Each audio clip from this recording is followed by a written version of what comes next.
Pessoal, agora a gente vai fazer aqui, ó, a questão número 9, tá bom? Esse exercício, ele diz que uma determinada caixa, tá? Ela tá com uma velocidade inicial de 10 metros por segundo e ela leva 5 segundos até ela parar completamente. Então, eu preciso aqui, no primeiro momento, ó, imaginar que eu tenho aqui uma caixa. Eu pego essa caixa aqui, eu jogo ela aqui, ó. Tá aqui a caixa. Aí eu jogo essa caixa e ela começa a escorregar. Ela passa no primeiro momento aqui com uma velocidade inicial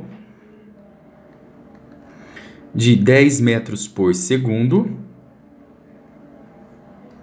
Ela demora um tempo de 5 segundos até parar completamente. Ou seja, quando a caixa for parar, ela vai estar com uma velocidade final de 0. Pessoal, em todo momento que vocês tiverem velocidade final, tempo e velocidade inicial, eu tenho que usar aquela equação do Vovat, essa aqui, ó.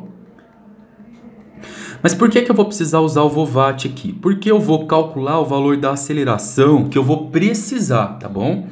Então eu tenho que a velocidade final é 0, a inicial vale 10, a aceleração eu quero descobrir e o nosso tempo vale 5.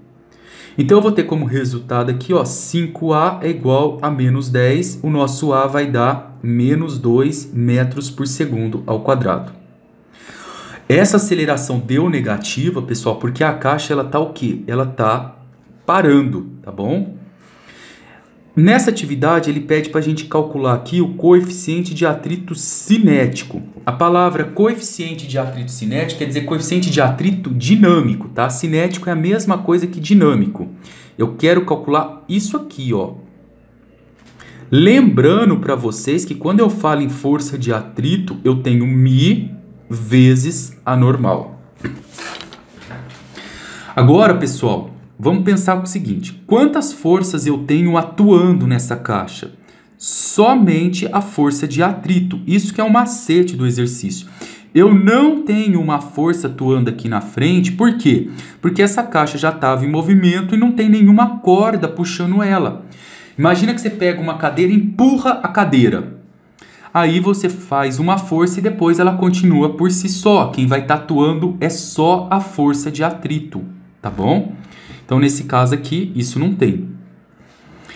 Aí eu vou lembrar daquele macete que a gente falou. Toda vez que eu tenho um bloco e uma força atuando sobre ele, eu vou marcar aqui que eu tenho que força resultante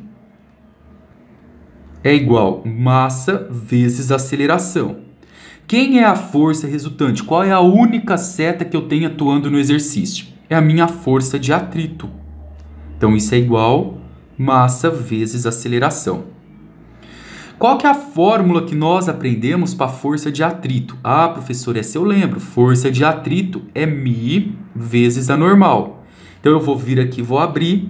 μ vezes a normal é igual massa vezes aceleração. Vamos lembrar também que força normal, eu expliquei nessa videoaula aqui para vocês, ó. Ela é massa vezes o valor da gravidade, tá? É a mesma da força-peso. Então, eu vou vir aqui e vou trocar a normal, que é essa daqui, por massa vezes gravidade, ó. Isso tudo aqui vai ficar igual m vezes a. Vou cancelar aqui agora, pessoal, massa de um lado, massa do outro.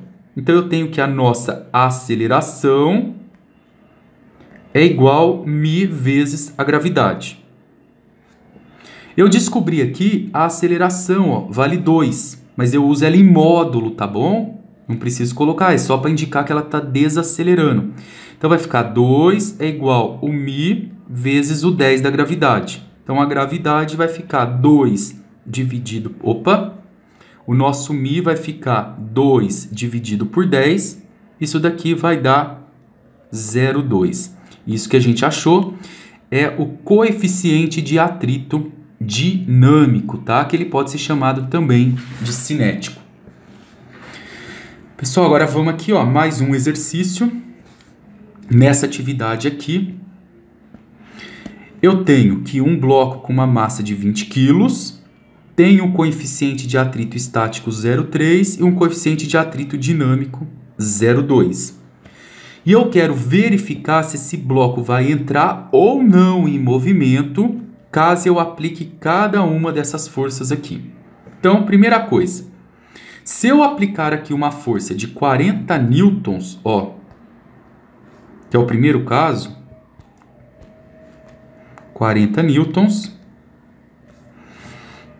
quanto que deve ser essa força de atrito aqui? Vamos calcular. Eu sei que força de atrito é μ vezes a normal. Para que esse bloco comece a entrar em movimento, eu preciso vencer o meu atrito estático, que vale 0,3. Então, o nosso coeficiente de atrito aqui é 0,3.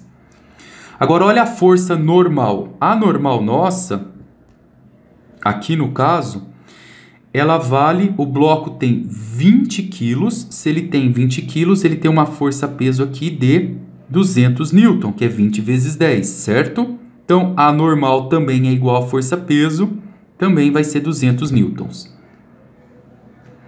Pessoal, ó, para o item A, 200 vezes 0,3, isso daqui vai dar 60.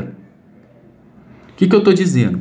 Para esse bloco entrar em movimento, eu preciso vencer uma força de 60 newtons. Logo, se eu aplicar uma força de 40 newtons, eu estou muito fraco. O meu atrito está mais forte. Então, eu não entro em movimento, tá bom? Então, no item A, 40 newtons é menor que 60 newtons. Então, eu não entro em movimento. No item B, se eu fizer uma força de 60 newtons, o que vai acontecer? Imagina que eu faça aqui uma força de 60 newtons e eu tenho aqui uma força de atrito também de 60 newtons. Lembra daquela brincadeira de cabo de guerra? Uma pessoa puxa para cá por 60, a outra puxa com 60. Conclusão, as duas têm a mesma força. Então, não vai nem para a direita, nem para a esquerda. Então, o objeto se mantém em repouso. O objeto se mantém em repouso. Agora, qualquer força que eu faça maior que 60 graus, que no caso 80 newtons, aí o meu objeto irá se mover. O objeto se move. E se move por quê? Porque 80 newtons é maior que a força de atrito de 60 newtons. Tranquilo, pessoal? Espero que vocês tenham entendido.